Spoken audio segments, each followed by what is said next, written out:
Hello everyone, welcome back to my channel YM Sara টিভিতে আপনাদের সকলকে স্বাগতম। আজ আমি আপনাদেরকে দেখাবো কিভাবে শামি কাবাব বানায়। আমি এখানে 500 মতো মাটন নিয়ে নিয়েছি কাটা পেঁয়াজ, ধনিয়া পাতা, আদা রসুনের পেস্ট নিয়ে নিয়েছি, 200 মতো ডাল। এখানে আমি কুকারটা গরম করে নিয়েছি, গরম করে নিয়ে এখানে মাটনটা দিয়ে দিয়েছি। মাটনটা দিয়ে দেওয়ার পর এখানে সব মশলাপাতিগুলো দিয়ে নেব। এগুলো সব আমি আগে কেটে রেখেছিলাম, পেঁয়াজ কুচি, ধনিয়া পাতা কুচি, আদা রসুনের পেস্ট, ডাল দিয়ে নিলাম সাদা সয়াবিন তেল। আপনারা পরিমাণ মতো দিয়ে নেবেন, আপনাদের যতটা মাংস সেই হিসাবে আপনারা তেলটা ব্যবহার করবেন। এবারে দিয়ে দেব স্বাদ মতো লবণ, দিয়ে দেব লাল লঙ্কা পেস্ট, হলুদ গুঁড়ো, আর দিয়ে দেবো আমি এখানে জিরা মরিচের গুঁড়ো। মানে দুটো এখানে মিক্স আছে, জিরাও আছে মরিচও আছে। আর দিয়ে দেবো গরম মশলা গুঁড়ো। দিয়ে আমি ভালো করে এটাকে নেড়ে নেব। নেড়ে নিয়ে ভালো করে মেখে নেব।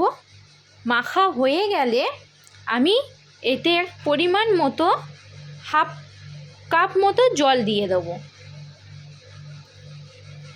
জল দিয়ে আমি এটাকে ঢাকনাটাকে মুড়ে দিয়ে 6টা সিটি দিয়ে নেব। এবার আমি খুলে নিচ্ছি। 6টি সিটি দেওয়ার পরে দেখো আমার মাংসটা কত সুন্দর হয়েছে, সব সিদ্ধ হয়ে গেছে, গলে গলে, ডালও প্রায় গলে গলে এসেছে। একটু জল আছে, ভালো করে নেড়ে জলটাকে আমি মেরে মাখা মাখা করে নেব। মাটনটা কত সুন্দর সিদ্ধ হয়ে সফট হয়ে গেছে দেখতেই পাচ্ছ। এবারে আমি এটাকে বাটিতে তুলে নেব।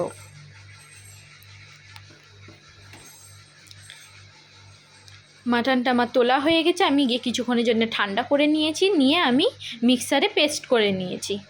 দেখো কত সুন্দর মাটনটা সফট ও মোলায়েম হয়েছে, যাতে কোনো গুটলি ভাব না থাকে। আমি দিয়ে নেবো এতে একটা ডিম, যাতে শামি কাবাবটা খেতে যেন খুব সুন্দর একটা টেক্সচার আসে, যার কারণে ডিমটা দিতে হলো।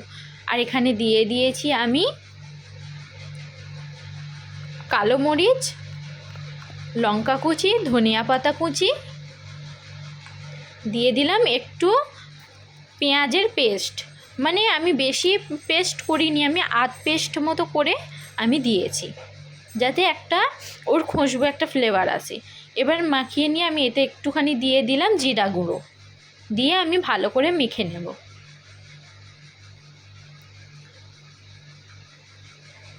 মাংসের পুরটা আমার রেডি হয়ে গেছে। এবার আমি এইভাবে গোল গোল করে শামি কাবাবের ডোটা আমি বানিয়ে নেব। দেখো কত সুন্দর হয়েছে। আমি এইভাবে প্রথমে একটা করলাম, করে আমি রেখে দিলাম। আবারও একটা তোমাদেরকে করে দেখিয়ে দিচ্ছি, যাতে কোনো ভিতরে ফাঁপা না থাকে, নালে ছেড়ে যাবে। এইভাবে তুমি ভালো করে গোল করে ডোটা করে আমি সবকটা ডো করে নেব। দেখো আমার রেডি হয়ে গেছে সবকটা, কত সুন্দর হয়েছে। এবারে আমি একটা গ্যাসেতে প্যান বসিয়ে নিলাম, সেটাকে গরম হতে দিলাম, দিয়ে তাতে প্রয়োজন মতো তেল, সাদা সয়াবিন তেল নিয়ে নিলাম। এতে পরিমাণ মতো অল্প তেলই লাগে। এইভাবে আমি একটা একটা করে সবকটাকে দিয়ে নেব। দেখো আমার দেওয়া হয়ে গেছে। এবারে তেলটাও গরম হয়ে গেছে, আমি এবারে একটা একটা করে উল্টে নেব। এইভাবে আমি সব উল্টে নিলাম একটা একটা করে। আলতো করে উল্টাতে হবে, নাহলে ওটা ভেঙে যাবে। দেখো প্রায় রেডি হয়ে গেছে, আমার ফাইনাল লুক রেডি হয়ে গেছে।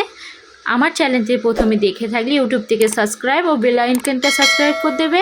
ফেসবুক চ্যানেল থেকে দেখে থাকলে ফলো, লাইক, শেয়ার অবশ্যই করে দেবেন। আল্লাহ হাফেজ।